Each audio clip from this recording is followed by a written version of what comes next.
Bonjour à vous mes chers, comme promis, un exemple de tirage du Hieros Gamos, qui est une nouvelle formule de tirage que j'ai créée au moment de l'école du jeu en 2022. Donc nous l'avions expérimenté avec les élèves de cette première année de l'école du jeu. Alors de quoi parle ce tirage du Hieros Gamos? Déjà il faut comprendre ce que c'est que le Hieros Gamos. C'est ce qu'on pourrait appeler un prototype de rituel de fertilité. On l'appelle aussi hiérogamie, qui vient du grec hieros, qui veut dire sacré, et gamos, le saint mariage. Il y a une dimension sexuée, homme et femme, de rencontre de l'homme et la femme, qui désigne aussi, dans la mythologie, une union sacrée, à caractère sexuel, un accouplement. S'il ne présuppose pas toujours un rapport sexuel au sens littéral dans le rituel, il s'utilise dans un contexte purement symbolique, en psychologie jungienne, anima animus, mais en alchimie aussi, dans la fusion des éléments, ou encore dans des cérémonies néo-chamaniques de ce qu'on appelle les Wicca, cérémonies celtiques par exemple, et autres rituels d'alliance et de rencontre de nos pôles yin et yang. Il y a dans cette dimension vraiment de ce tirage l'idée de rencontrer les archétypes des anacartes que vous voyez ici et la conscience de notre couple intérieur. Quand nous l'expérimentons, il va nous faire évoluer aussi notre concept de couple, parce que nous allons voir comment nous nous positionnons dans notre féminin, dans notre masculin, mais aussi dans nos relations extérieures. C'est comme ça que résonnent les anacartes. Il y a toujours un lien entre l'expérience dans le moment présent, dans notre temps présent, et ce que va nous dire le tirage personnel ou collectif. Vous avez vraiment la possibilité, à un moment de questionnement entre vos parties féminines et masculines, votre capacité à agir, votre capacité martienne, votre capacité à recevoir, votre capacité vénusienne. Si on reprend les hexagrammes du Viking, on va parler de la dimension yang et de la dimension yin, dont je vous parle depuis le début de l'année. C'est pour ça que ce tirage est bienvenu cette année et cette explication. Je me suis rendu compte en relisant les fiches, et ça prend pas mal de temps de créer des fiches mode d'emploi comme celle que vous trouvez à l'intérieur de ce petit plexi. Il y en a déjà 11 de créer, et j'essaye d'en créer encore presque une dizaine pour l'année prochaine, pour que vous puissiez vous amuser à tirer les cartes en fonction de votre question du moment. Vous pouvez utiliser bien sûr dans ces fiches mode d'emploi le jeu Anacartes, mais vous pouvez utiliser tout type d'autres oracles, parce que de toute façon ce sont des modes d'emploi qui utilisent les rapports au monde symbolique pour vous permettre de trouver des réponses. Je vous ai proposé le tirage du Hieros Gamos il y a quelques jours, et je l'avais dessiné dans l'école du jeu en 2022, initialement de cette manière. Et puis en réécrivant, en réfléchissant, parce que ça n'est jamais abouti jusqu'à ce que le message soit clair, je me suis rendu compte qu'il était plus intéressant de sortir ces 4 cartes du jeu comme je l'avais proposé initialement, mais de nous y référer pour le tirage. Et puis si elles ressortent dans votre tirage, c'est encore plus intéressant. Alors je vais vous proposer aujourd'hui le tirage du Hieros Gamos définitif tel que je l'ai conçu. Mais ici, si vous avez votre jeu, il vous suffit simplement de vous en saisir, quel que soit d'ailleurs le jeu que vous ayez, informé ou non. Comment faire ? D'abord, numéro 1, moi, dans le monde, vous faites votre coupe. Quand vous faites votre coupe, vous avez mélangé votre jeu, et de la main gauche, vous faites 2 tas. La carte du milieu, ici, va être moi, et la carte qui est sous le tas, c'est le monde. Je ne vous la montre pas parce que vous allez faire votre jeu vous-même. Quand vous avez terminé de regarder votre coupe et noter ces 2 cartes, vous inversez. La carte du dessous vient au milieu et la carte du milieu vient en dessous. Puis vous étalez votre jeu, et ici, vous allez simplement faire votre tirage. Première carte. Qu'est-ce qui est associé à l'humile, c'est-à-dire à l'archétype de l'anacarte qui dit comment j'entre en relation, l'humile, le partenariat, l'échange, le dialogue, la rencontre. Et vous posez une carte ici. La deuxième carte, c'est Femen, l'espérance, le yin, c'est comment j'exprime ma sensibilité. Je suis la fleur de mon jardin. Quelle est l'anacarte qui va pouvoir m'en dire plus sur cet archétype qui m'est proposé? Ensuite, nous avons la troisième place qui parle de nos ombres. Comment reconnaître dans la relation ce qui me bloque, ce qui m'empêche? Et pourquoi il y a Jacquem? Tout simplement parce que dans la dimension de Jacquem en problématique, nous parlons d'inconscience, d'indolence, d'incapacité à se relier à sa conscience. Alors, qu'est-ce qui pourrait nous réveiller? Et nous tirons une troisième carte. La quatrième carte, elle va s'appeler Chesme. Chesme, c'est le rapport à l'union, à l'amour, à la capacité à réaliser l'alliance. Et donc, je vais tirer une quatrième carte qui va me donner des informations sur mon rapport à Chesme, comment je réalise l'alliance.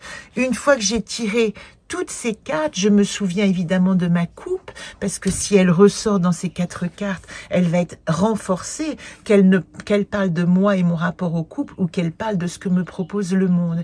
Et puis, je note aussi si l'une de ces 4 cartes revient dans un endroit ici de mon tirage, parce qu'il va être intéressant quand même d'analyser si par exemple cette carte Chesme revient ici, elle va parler de ma capacité à être immédiatement en relation amoureuse, peut-être un coup de foudre d'ailleurs dans ma relation amoureuse. Si Chesme est ici en deuxième place, elle va dire que l'alliance que j'ai déjà compris dans mon couple ou dans mon Hieros Gamos, c'est mon atout pour avancer. Si Chesme est ici, elle dit qu'il est nécessaire que j'analyse quelle est ma dimension de fusion par rapport au couple. Et puis si Chesme est dans sa bonne place, c'est-à-dire en quatrième, elle va parler évidemment de la réalisation, la concrétisation de ce couple qui m'attend.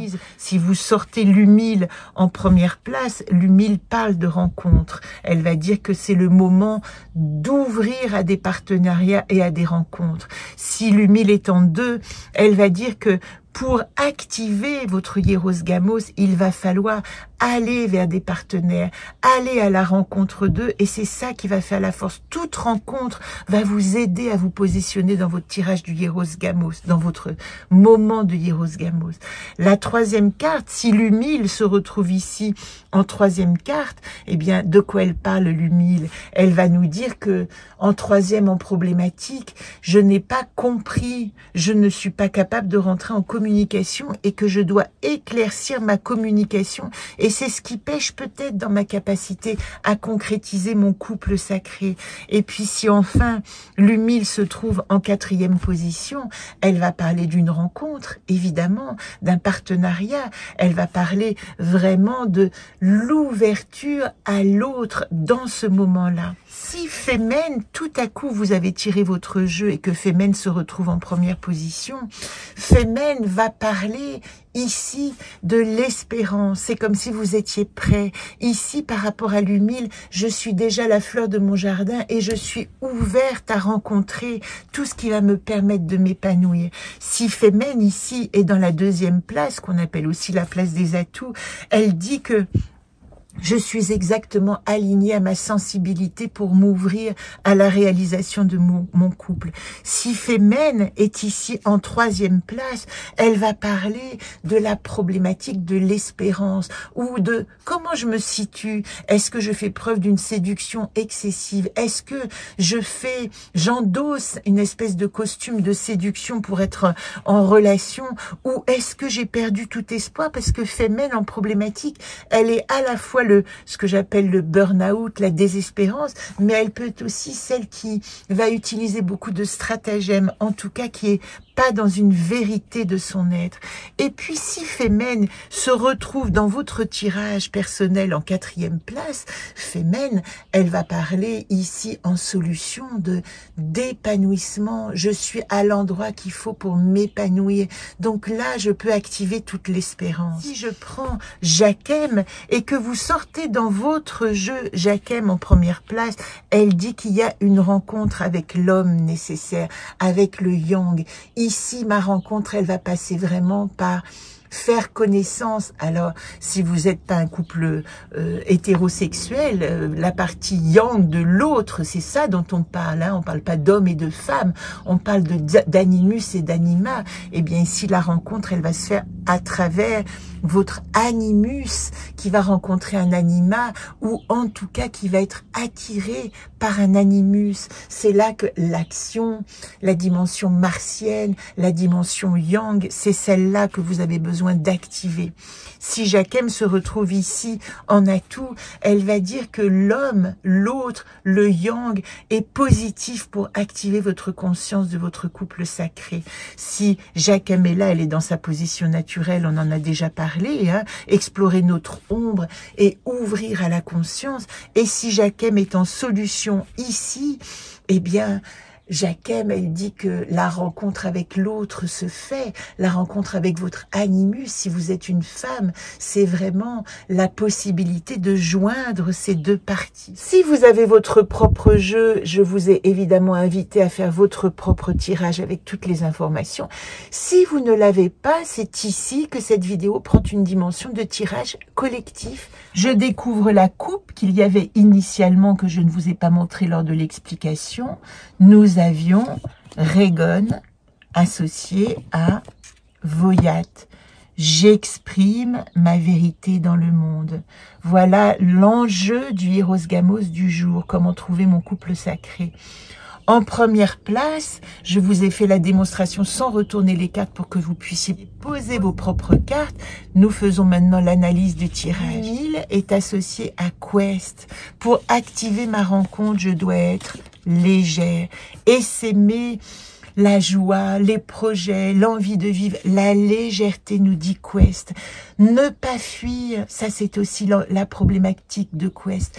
Être présente à tout ce qui se propose et aller et s'aimer toute mon envie relationnelle. La deuxième carte qui est associée à Fémène et qui parle de comment j'exprime ma sensibilité, elle dit Astor, il est temps, avec cette légèreté qui nous est proposée, d'être audacieux, d'aller vers de nouveaux challenges, de m'ouvrir au nouveau. Voilà ce que nous dit Astor. Il est temps d'aller vers le nouveau et d'oser peut-être un nouveau territoire, une nouvelle histoire. Ici, nous avions Jacquem, comment reconnaître mes ombres. Alors, vous avez certainement tiré votre carte. Eh bien, la carte du collectif, c'est Oulp. Comme nous sommes en problématique, Oulp parle d'indécision, de difficulté à faire un choix. Et elle est très liée à cette notion de Quest. Si je fuis, si je ne fais pas face, si je regarde pas mes ombres, mes doutes, mes inquiétudes, comment est-ce que je vais pouvoir entrer dans un nouveau challenge?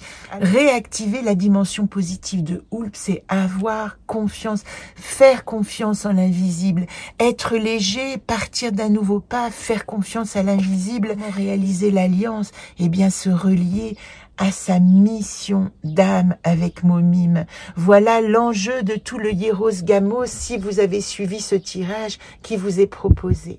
À bientôt pour un nouveau tirage.